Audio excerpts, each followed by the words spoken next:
తొందర ఈ కళ్ళు వాకిపోయే గమలోడి అమ్మ కొంచెం వాకపోయా ఏం చేస్తున్నావు రోజు పాట పడకావు ఇన్ని రోజులు పోయినావురా షూటింగ్ కుతారు ఈ కుతారు లజా షూటింగ్ అలా షేర్ అయింది మంది అంటే షేర్ కోసుకుంటారు మిషన్ వచ్చిండు మొట్టే పైన ఏడమైనా ఇన్ని రోజులు కోపి పోయినావు మరి ఏ కోపి ఎవడా నిమ్మిడి కోపి చూడ నువ్వు కోపియాలి నువ్వు ఏనా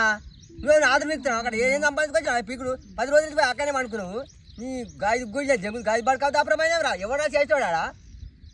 నీ పిల్ల మిన్నర్ చేస్తా అరాడా మిషన్ వచ్చేటప్పుడు కోపియకపోతే ఏం చేస్తావా నేనా అలా గోపించాడు చుట్టూ అంతపటి గోసేది పీకేయలేదు కవర్ తెచ్చేసాడు పోయి చేస్తాను నాకు 4 రోజుల నుంచి నిద్ర లేదు 4 రోజుల నుంచి నైట్ షూటింగ్ షూటింగ్ చేసి అంత సుటిగాడికి అంత బిక్కొస్తుడు కట్టలు కట్టలని ఎట్లా గుద్దనే దెంగుదు ఎట్లా పడకావు అరే షేర్ చేస్తే పెట్టావా షూటింగ్ కట్టాలి మోటార్ షూటింగ్ షేని కోసేది ఉంటే కొండల పని ఒక మనిషిని బట్టి కొండల పని కోపించి ఇంకా మనిషిని పెడతా అది పీకేస్తా ఈయనకు రోజు 500 కట్ట కట్టిస్తా ఇలా పీకుడు కట్ట అక్కడ తెస్తుండట షూటింగ్ చేసి